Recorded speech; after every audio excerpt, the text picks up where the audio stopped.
Hello and welcome to the Daily Millwall for Thursday, the 1st of May 2025. In today's Millwall news, we start off with this. From the72.co.uk. Now this is an interesting one. Why is it interesting? Well, not the thing itself, de facto. It's what's happened after it was published. So, it says here, fresh revelation made over 7 million Burnley deal for Millwall star. Cracking headline. I don't want to mention this website, bring up this website. It's a bit of a clickbaity website, really. I don't want to encourage that kind of thing, but there is a reason why I'm showing you this and not something else. So, Burnley and Millwall have agreed a sell-on clause in the deal to take Zian Flemming to Turf more permanently, according to the South London Press. So, if it's according to South London Press, why am I not showing you the South London Press? Indeed. Very good question. Obviously, they pad this out. This is another thing why I don't like these websites. They just, I believe it's non sequitur. They just pad it out with rubbish to try and get you to scroll down until where the actual meat of the story is. As part of, again, with the headline is like a vague headline. Like, what does this mean? Now, though, the South London Press has made a revelation over the deal agreed between Burnley and Millwall. They state that a selling clause has been inserted in the deal to take Flemming to Lancashire. It is not said how sizable the percentage is, but ensures the Lions stand to benefit from a future sale if there is one. The buy option is in the region of £7 million. It is added, but there are add-ons to protect South London's future interest too. And then they talk about blah blah blah blah blah blah blah blah blah blah, etc. So the reason why I'm not bringing you it from the South London Press is because when you try to go to the page, it's not there. It's been removed. Not moved, removed. It's gone. It's vanished.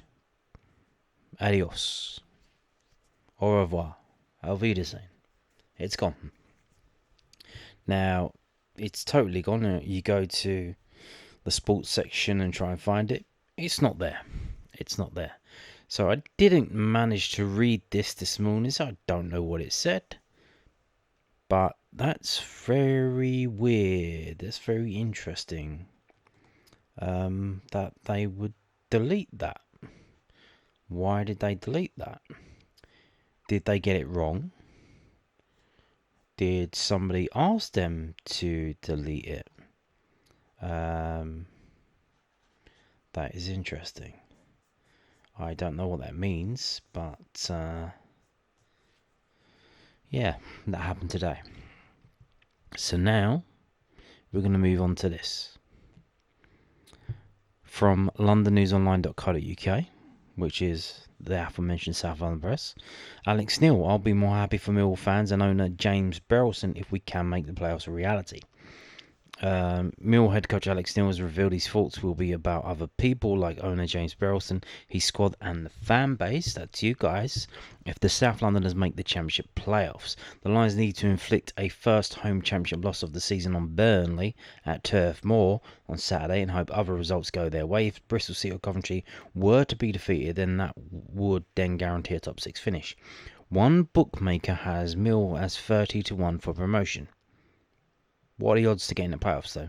Which is the odds to get in the playoffs will obviously be literally. It's kind of like double chance where you do this team to draw or to win. So what you want, it's basically like an acca, isn't it? It's like you want Mill to win, and then probably Middlesbrough to win, or or Preston to win. So it's literally you only need 2 results.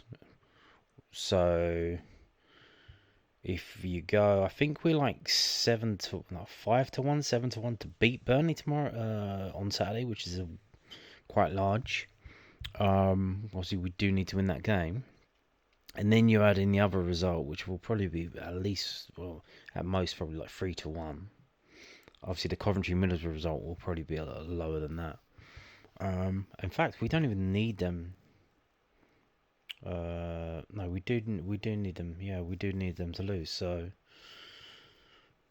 So it'll be something like, yeah, it's going to be like, just to get in the playoffs, if you did that, would be what, 20-1, something like that. Asked how he would feel if the Lions made the playoffs, Neil told the South London Press, "I'll probably be more proud for the players, the club, Jimmy, and the people that give me the opportunity to come here and manage this team. And the fans, of course, who have been travelling up and down the country.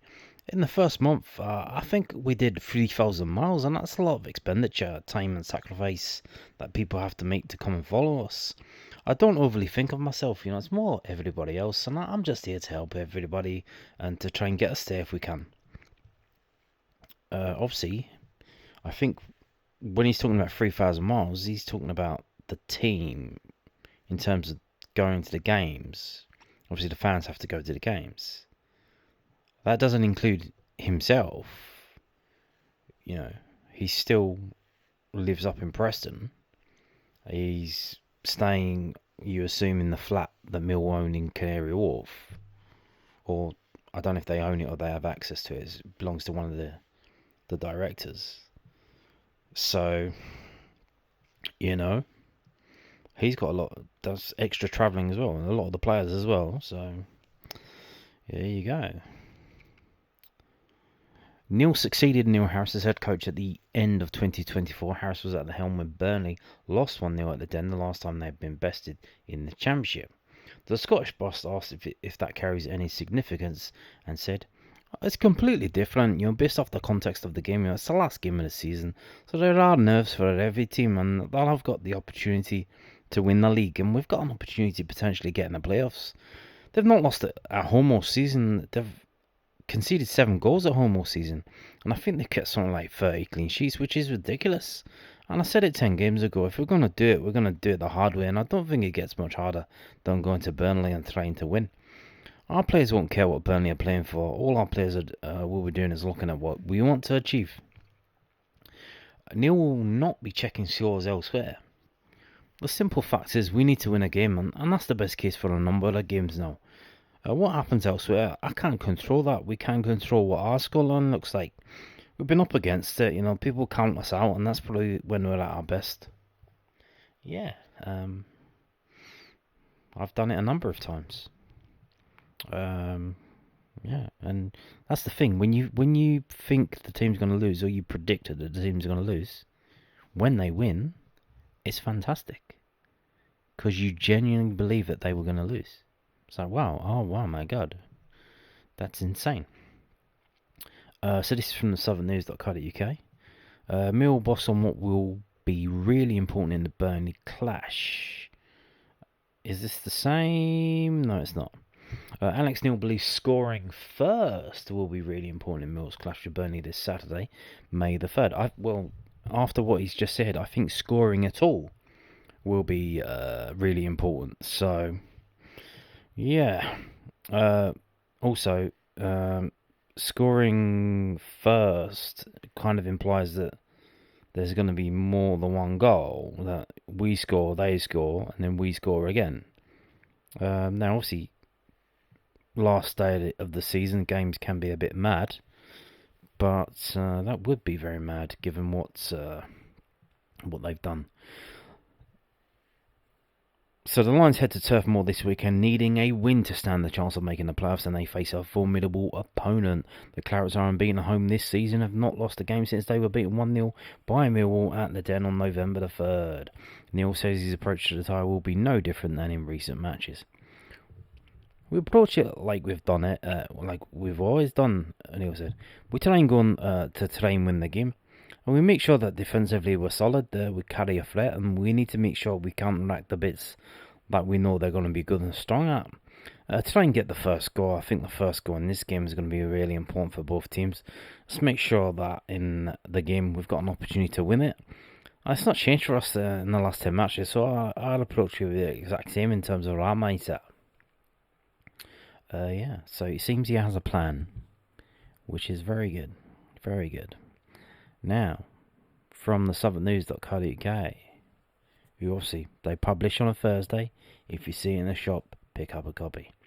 Crazy things happen in football. Casper De Norre on when Mill turn their season around and why the Lions will need to play one of the game of our lives against Burnley. Casper De Norre pinpointed Mill's 1-0 win away at Luton Town on January the 25th as the moments the Lions started to turn their season around. Millwall were languishing in 17th, heading into the tie, only 5 points above the drop zone after winning just once in their last 13 league games. The Lions managed to stop the rot at Kenilworth Road with Mikhailo Ivanovic's stunning 61st minute volley enough to hand Alex Neil his first championship victory as Millwall boss. Neil's side would go on to win the next two games to put much needed distance between them and the relegation battle, and started to look up at the table. Well, a very big point in our season, that was the win at Luton away. De Norre told us, not really for playoffs or anything, but just at that point. And I think we were only 2 or 3 points ahead of Luton, and so that was a massive game at that point. We managed to win that one, and then we won 3 in a row. And after that stretch, we were like, okay, we're going to look up now. And I think from that point on, it was just about being professional and trying to win every game. Then when I think it really started to get in our heads, we might be sniffing it now, to try and get a late push for the playoffs, and that only really happened, when we played Portsmouth and Sheffield United. So really after Portsmouth a little bit, but then I think Sheffield United was really the first time I think everyone was like, oh, if we have a good run now, then it might be on.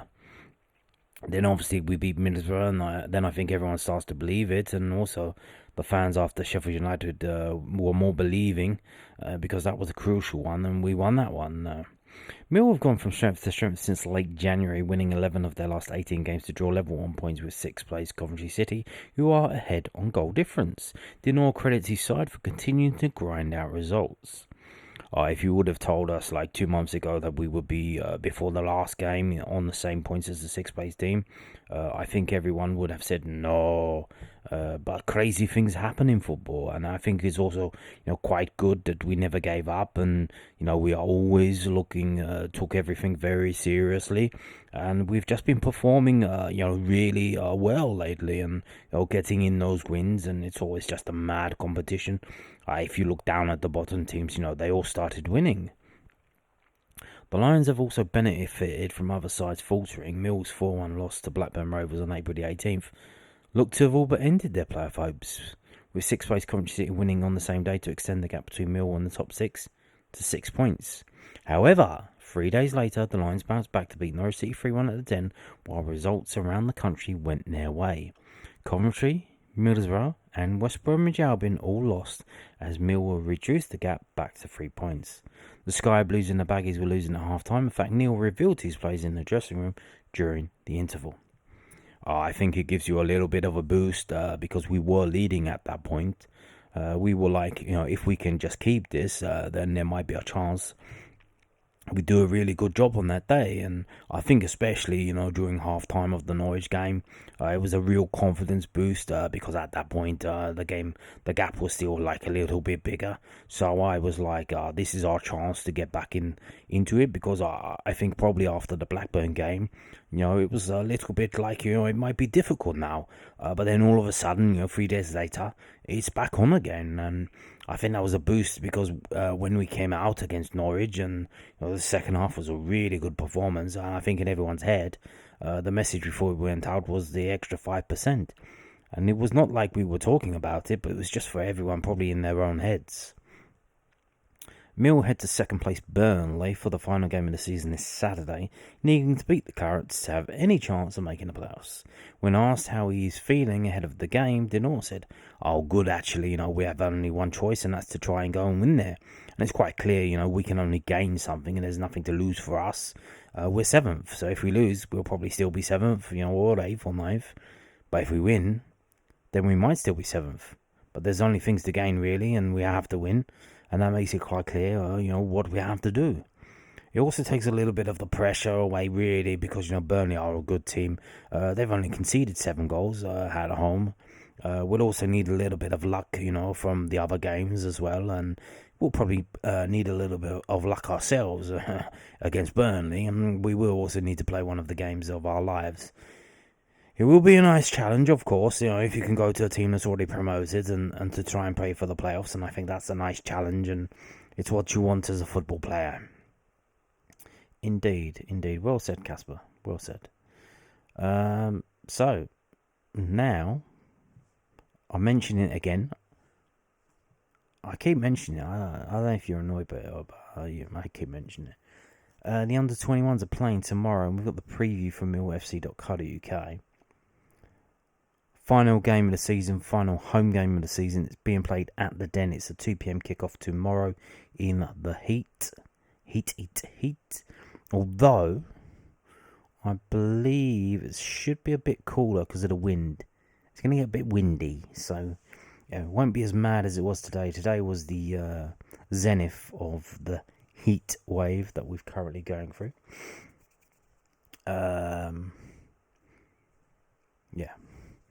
Millwall's under-21s face Hull City in the final match of their Professional Development League season on Friday afternoon. Kick-off at 2 p.m, by the way. Kevin Nugent's side welcomed the Tigers in search of 3 important PDL points as they hope to keep their playoff hopes alive, but may have to wait until Bank Holiday Monday to learn their fate. Currently sat third in the Professional League South table, the Lions are just 1 point behind AFC Bournemouth and Brentford, who play on Friday night and Monday afternoon respectively. This is the Lions' second match of the week after their late 2-1 win against Wigan Athletic at the Brick Community Stadium on Tuesday afternoon. Updates from the match will be available on Millwall Academy at X, and with a report and reaction to be published on millfc.co.uk following the final whistle. However, supporters are also able to watch the match live on Millwall TV Plus for free. It's included in your subscription, by the way. Again, this seems to be a thing that the club are doing now, which I fully commend because I am one of those Millwall TV Plus subscribers. But if you are not, you can still buy Match Pass for £2.50, an absolute bargain. So wherever you are in the world, you can still watch the game. How about that? Isn't that fantastic? Which is what we're moving on to now. So if you already subscribe, you can watch the game for no extra cost, and it's £2.50 if you're not a subscriber. So there you go. And just to recap it again, plus give a little thing. So Hull City got nothing to play for really. This is their last game in the season. They're on 51 points. The team above them is 56. Now this is kind of weird. This is weird again. So the under-21s are in the same situation as the first team in that they need to win this final game and then hope that the 2 teams above them drop points. So far, so same.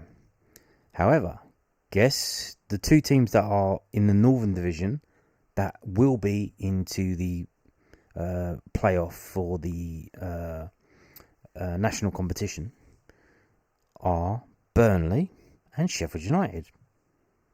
Okay, well, we're playing Burnley on Saturday, the first team. If we do, somehow, by some miracle, beat Burnley, and then one of the other results goes our way, where do we finish in the table? Yes, we finish 6. If we finish 6 in the table, who do we play? We'll play the team that finishes 3rd, which has already been decided, and that will be Sheffield United. How about that then? Isn't it? It's all very strange, isn't it? All very coincidental. Does that mean anything? Probably not, but, it's all very weird, isn't it? So here's the situation. Obviously, Mill will have to win tomorrow. If they do win, they get up to 66 points, which will take them top of the table. But then Bournemouth play at 7 p.m. That's the first opportunity. Hopefully, they'll drop some points, but they're at home. And I don't think that's very highly unlikely to happen. And then we wait till Monday for Brentford. But again, if they know what they have to do, They can put in an overage goalkeeper. They can put in some first team squad players, who are under the age of 21 and 3 that are over the age of 21. So, fingers crossed. But first things first, we need to beat Hull tomorrow.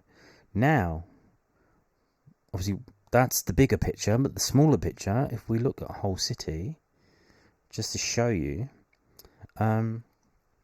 they haven't won an away game since February. And that's 5 away defeats in a row. And also, they haven't drawn a game so far this season. They played 30 games, 17 wins, 13 losses. Not a single draw. That's very suspicious. So these are their results. They win at home and they lose away, seemingly. Not only that, but they score a load of goals at home.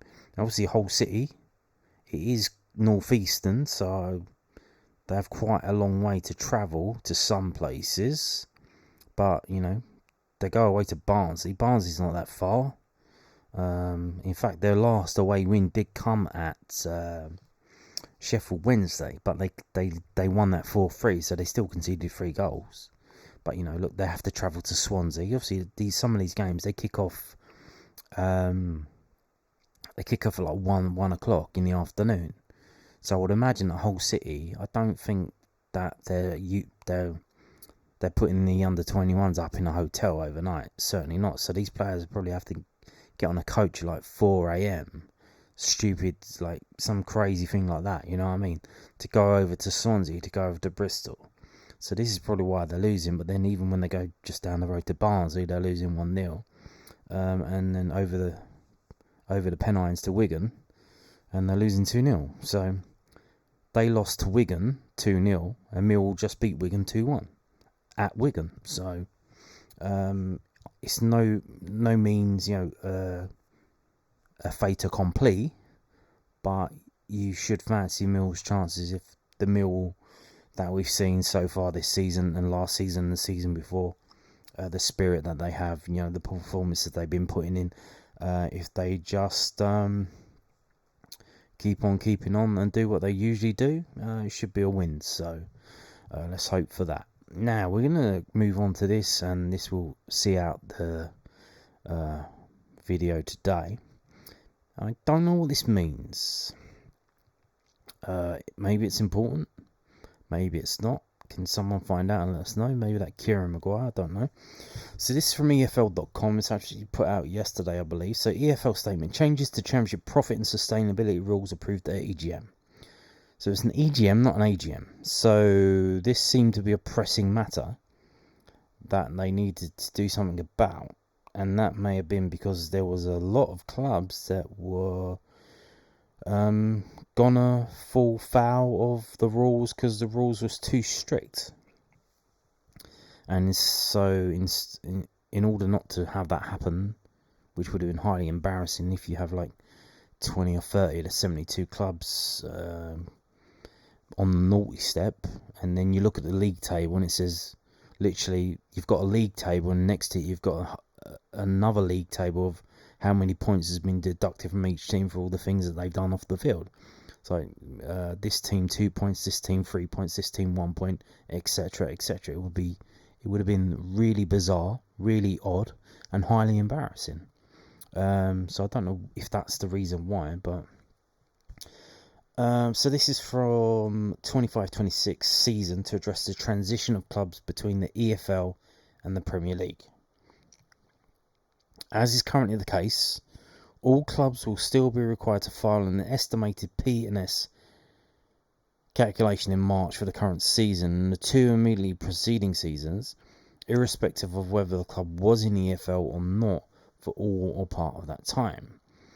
As a result of the changes agreed today from the 25-26 season, the club will then file its audited accounts and a final P&S calculation with whichever league it is in at the time in the following December. The EFL will then be able to apply a sanction imposed by the Premier League's independent commission with an equivalent provision included in the Premier League's rules should it be required.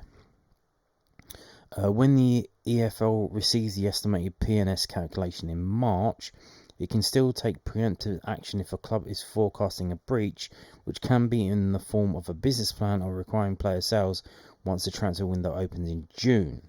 At an earlier club meeting in February of this year, clubs approved other changes to the P&S rules relating to ad-backs, audit and disclosure. Following today's vote, the full P&S rules for the 25-26 season will be distributed to clubs and published on the EFL.com in due course. In addition, as part of the broader review of financial controls in the division, discussions remaining ongoing amongst Championship clubs on the merits of introducing a squad cost ratio system which would limit clubs to spending to set percentage of their income on player-related costs. The Premier League has been operating a similar shadow squad cost ratio calculation during the 24-25 season and will continue to do so in 25-26. What? So again, more communism. Less, this kind of cobbling of excellence. No like tall poppy syndrome. We can't have anyone taking any risks. Everyone has to stay down. But the thing is, it's not about taking risks. It's like if they foul, they foul. Like Accrington Stanley, like they're gone. Which is what happens to Scotland. The club goes bust. The club goes bust. It's gone. That's it. But when it happened, was it Bury? It happened to Bury. And everyone's like crying their eyes out. It's like, well, no, they've gone out of business. That's it. It's done. And the same thing. If it happened to Leeds, if it happens to Bolton, whoever it happens to, if that's how it goes, that's how it goes. Don't try and prop them up. Don't try and you're literally. We all have to change our rules because you don't want to allow these clubs with massive injuries to go bust. But if that's what they do, that's what they do. So yeah, I don't know what all this means anyway, but whatever. And on that note, thank you for watching, and goodbye.